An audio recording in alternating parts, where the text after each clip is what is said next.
I job now because of disgust for myself. Like ATP, I couldn't give a F about what the Muslim flatmates in my apartment think. I found a solution to that already on how to deal with my parents. But resorting to a scarf because I hated the way I looked? And I could do nothing about going to the hairdressers because they are far too pricey and I didn't want to spend that much money on hair. I came back to my room, cried whilst talking to my girlfriend on the phone. And another friend of mine texted me saying I was being too harsh on myself and that hair is hair. It doesn't have to be perfect. So today I decided to try again. I still wore my coat and a hood to cover my hair. Today I felt it was too messy and I tried to hide it. Every now and then I out the hood down just to get used to it. Surprisingly, I did not feel naked or uncomfortable or anything. I felt so free. And it reminded me of times when I would go to school camping trips when I was 10 and not wear hijab and my parents never knew because they expected me to wear it still. And I guess that's what I'm doing now. And I'm really happy and I think I just need to work on self-esteem now. I'm just taking small steps. I've been getting comments from Muslims in my DMs and on my posts insulting me and telling me that Allah should guide me back and I'm going to burn in hell because Allah will punish me. Like sure, may Allah guide me the fuck away from you all. Edit. I just want to say I wasn't expecting this much support but I'm so happily swamped with it. I really appreciate everything people have said to me in this comment section. Thank you all, you lovely people. To everyone here, thank you very much for the love I received in my last post. I was asked to give an update on my situation by someone I forgot who, so that is what I'm doing today and I believe this is the last one. If I make any posts in the future on my situation it will most likely be about going NC with my parents or finally living with my girlfriend and marrying her in other subreddits. But I'm happy to update here if anyone asks for it. Since this is my last one, it will be long. I hope you don't mind. It is a mix of a lot of things. So if you want to skip the extras, then read the middle part. I don't feel embarrassed or insecure about my hair. I feel normal and free. But most of all, I have never felt so real like I do now. I'm quite surprised how fast I overcame this insecurity. Much faster than I expected. I believe it's because of the fact that I am now busy with uni work and I have a lot to do. I've been too tired to give a shit about the way I look and pretty much realized the way I look is gonna be the same with or without hijab. I just put my hair in a bun with a claw clip and leave. Whenever I do leave my hair out it's usually after I've just washed it and it's dried/drying. I think the first week was an emotional roller coaster for a lot of big changes, including the fact that I was missing out on freshers events as I had no friends. My accommodation is 4 boys and 1 other girl that I rarely see and it already seemed that people had made friends already in their dorms. I believe this is why I fixated too much on my looks and hair. The change was overwhelming at first. For those who are wondering about my flatmates. Really, it seems quite chill. They tend to come late at night anyways, like a mix of times between 12 to 6 AM and I always come back to my neighboring flatmate bringing girls into his room. Can't really tell if it's friends, cousins or whatever. But he's the only Muslim that saw me move in with hijab as my parents dropped me off and he hasn't commented on anything. I rarely see my flatmates. I believe it should be fine but again, it's only been 2 weeks. They get rid of spiders that are too high to reach which is helpful haha. So, a little off topic. But due to the fact that I've been really alone, no cat or siblings for company. I was lucky enough to find the right time to tea with friends. On Thursday, my friends came over to my dorms. After I was not allowed to see them for a whole year, this was just really healing for me. This summer was pretty hectic but being with people I'm close to and love is always healing for me. It was a reminder to me as well that I truly am free to take matters in my own hands without my parents around. They didn't need to know about my fun plan, I knew they'd ruin it. And I had pepperoni pizza for the first time 10/10. My friend that was able to stay for the night for the sleepover gave me so much advice, she is a lifesaver. She also checked my hair, my scalp and neatened it up a bit. Basic little things. I've been dealing with an irritated scalp so we found the right shampoo when we went shopping. I was able to eat with someone for the first time in a home environment. I made dinner and breakfast with them. I always ate alone back at home, it was such a refreshing time. Short but memorable and I cherish it so much. Everything has been different and not so different at the same time. It feels strange how getting rid of a piece of cloth has boosted my confidence in the clothes I prefer to wear. I wear the clothes I've always wanted to look good in, but I find the hijab ruins it and makes me incredibly uncomfortable around my neck. So I would have to stick to dresses and wear clothes that make me feel trash. Now, I wear my collared shirts and button-ups. I don't have to undo the button that holds the collar together just to make it more comfortable for the hijab. I wear trench coats, turtlenecks, blazers and ties and I don't feel stiff or boxy. There would always be too much tension around my shoulders, it's gone now. It feels amazing to leave the building without having to wrap a scarf around first. When I'm in a hurry, I can just leave. I don't need to wear a scarf when I'm outside of my room going to the kitchen or into the shower or toilet. But I would say the best thing of all is that I am not being associated with Muslims and their expectations and judgment. As an agnostic atheist, I think my real freedom lies in the fact that I don't feel as though I'm faking my life. I don't have to pretend. I feel present for once. No fear of a deity who will punish me for small things. Being able to form my own opinions and eat the way I want more healthy actually as my parents are not around. Less arguments and stress from them has cleared up my skin. Everything is good except for the absolutely insanely big spiders everywhere in this dorm building. I value integrity and authenticity. I already have a tough time struggling with my identity and who I am. The gap year I took gave me a lot of time to think. And that really helped me understand so many things about myself. So many issues, problems. My environment and how it affects me. The fact that after talking to my friends and girlfriend, I have even questioned the possibility of the fact that I may have ADHD. At first it seemed unfathomable, because I was always told that I was a functional, mature and boring person. But all my close friends and my GF are neurodivergent and they are saying I am showing signs. So I'm not just going to book a doctor's appointment, but I'm going as far as seeing a psychiatrist. I never would have thought I'd do that. It also makes me realize, I could never rely on my parents for anything for the way they overlooked so many issues I had since I was young. I have never felt so free from religion before. I don't have people asking me about Islam and telling me to explain the religion. I could never lie back then that I have no interest in explaining it, but how could I when the person is curious and asking with the assumption that I loved my religion? I am at a point in my life where I feel in control. I feel unashamed of the fact that I'm a lesbian as well because I don't have fear that a Muslim may overhear me. Or that rumors could go around and my parents will find out. I recognize though that I am more privileged than many other ex-Muslims who cannot do what I am doing in Islamic countries and are erased the moment they utter a word about it. If they are brave to do that in an Islamic country, then my situation is nothing. Today I had a tough call with my dad. I knew it wouldn't end well. I had the gut feeling already, but he came back from holiday, so I couldn't ignore his call. He told me, "Why do you behave this way towards me? You don't seem to love me anymore. What have I done to you?" After an argument with my mum yesterday who pretty much said, "Fine, don't call me anymore since you don't seem to need your parents," the conversation just went the way it always does. They don't listen to what I have to say. I only asked for some things from home which blew up. She told me dad was going to come in October anyways, so I thought I'd give a list of things I left behind at home. I ended up being lectured how I waste money on his petrol, or how inconsiderate I am when he just came back from holiday, and that I have 1K, so why does it matter if you spend £100 on kitchen supplies? Use the money you have for my student loan. She made it clear a long time ago that she would not support me financially.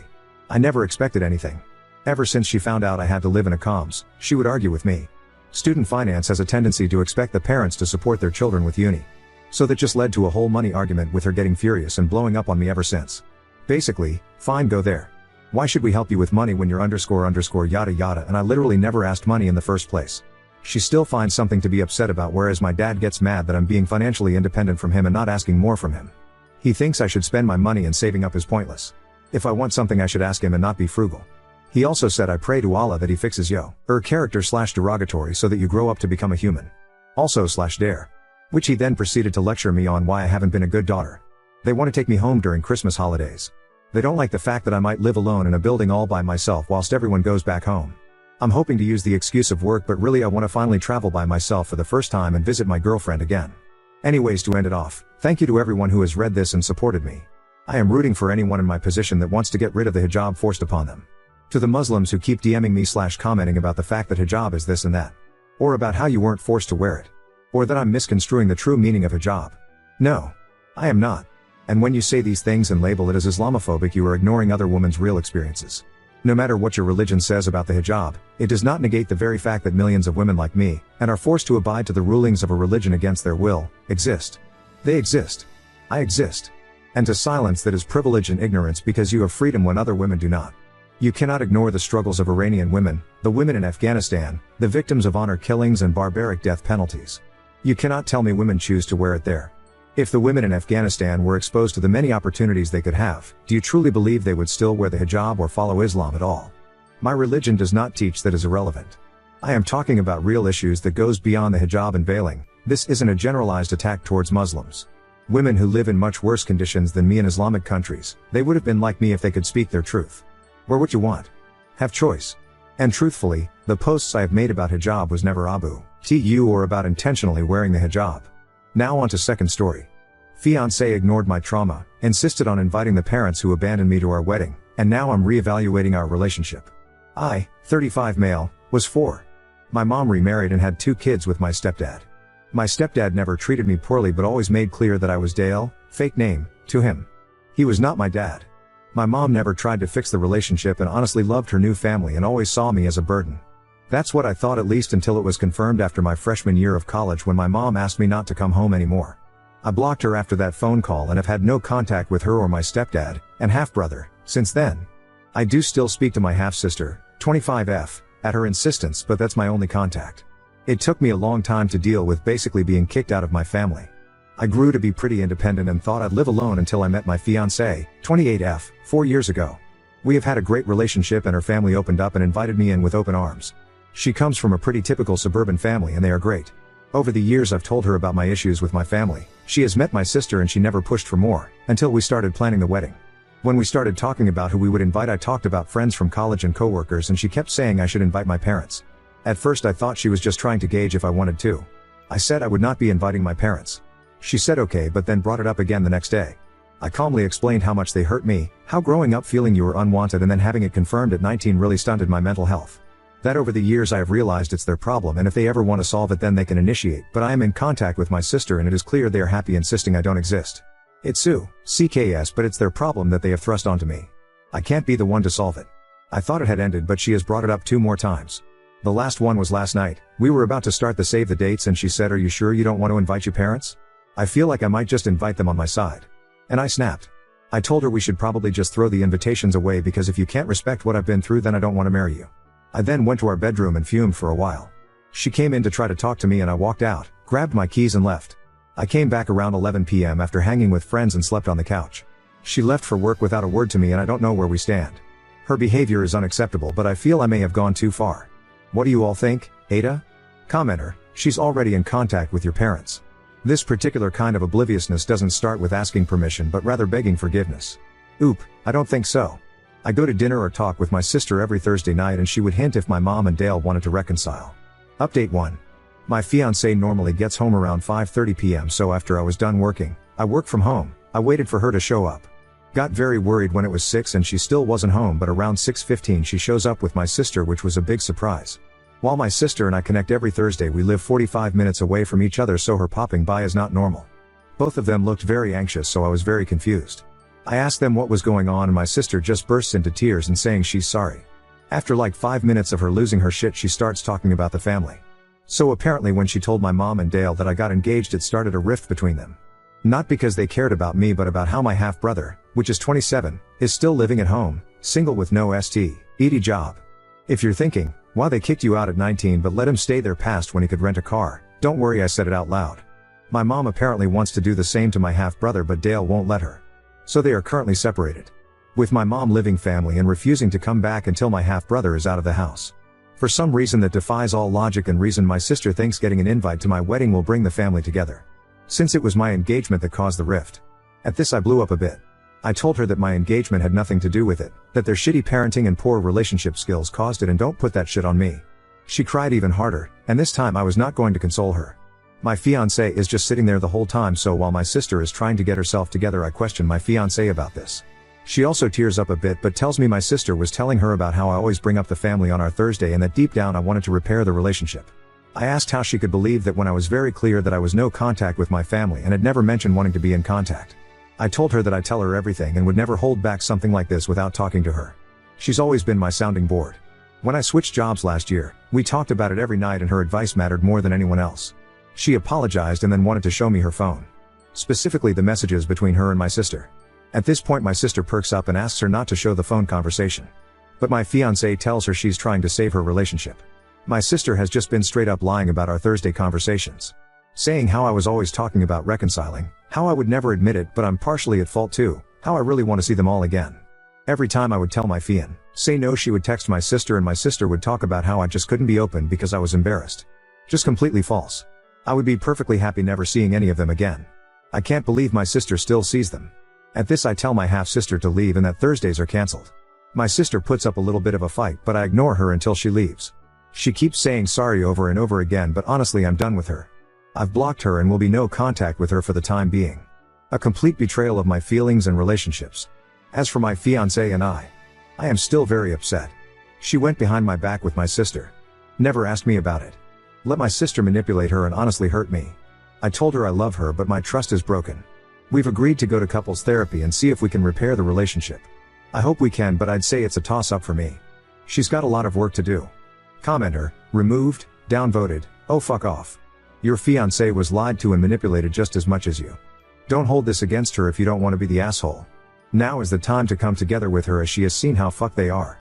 Tell her you love her and forgive her and never believe anything unless it's out of your mouth again. But that's up to you if you want to throw away the love of a good woman. Update 2. So after my sister left, I told my fiancée I loved her but I didn't trust her currently. That I felt she took my sister's side instead of mine. So I continued to sleep on the couch for a couple of nights. She was walking on eggshells around me and I hated it, but I also just wasn't ready to forgive her. Then Friday night after I hung out with friends, I came home and crashed on the couch. We had had an innocuous conversation but she did ask me to come to bed and I told her I just wasn't ready.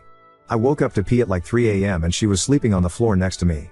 I don't know why exactly, but it touched me deeply and I cried a little bit. It meant so much to know that she wanted to be near me even when I was being unloving. It really turned the tide. I woke up a few hours later and she was making me breakfast. A surprise, as Saturday is usually my big breakfast making day. We sat down to eat and she was keeping the conversation light, still on eggshells. But I decided to tell her a story from my childhood. I told her how Dale used to make breakfast for the family, but never included me. I was older so I slept in, and when I got up, there was rarely any breakfast left, and if there was it was in the fridge and no one would eat with me. I told her how much Saturday brunch with us meant to me and how I hadn't really ever talked about it and that wasn't fair to her. She looked at me with tears in her eyes. She apologized again, but I told her I didn't need it. That I forgave her, and while I still want to do couples therapy because I think it'll help me express my family issues with her in a healthy way, I'm ready to send out the save the dates. I then asked her to massage my back because the couch was a nightmare to sleep on and she knew I was serious. I don't love people touching me, except my fiancé, and I had really not allowed it since the original incident. I know most of you did not want me to forgive my fiancé, but I love her. And she loves me. She made a huge mistake, but she's never experienced anything like what I went through. And she showed remorse. As for my sister, my mom reached out via a phone number that I didn't recognize and told me I should forgive my sister. I told her to screw off and she just confirmed my sister really had never had a relationship with me at all, because if she knew me, she would know that contact with my mom would only make the situation worse. I then blocked the number. This happened Thursday evening. She tried to come by Sunday but my fiancé and I were out. She left a note apologizing and saying she did not ask mom to contact me and she's sorry she did that. My fiancé wants nothing to do with my sister anymore but left the decision up to me. I told her that she was my family, so if she didn't want her there, she wouldn't be there. A little jab for sure, but she took it well and said she didn't want her there. We have been getting back to normal. It will still take time and I think I may try individual therapy because as I was thinking about all the incidents, I'm not so sure the family situation is worse than even I have acknowledged, and it might be time to really deal with it. The save the dates were sent out yesterday and everything is still on.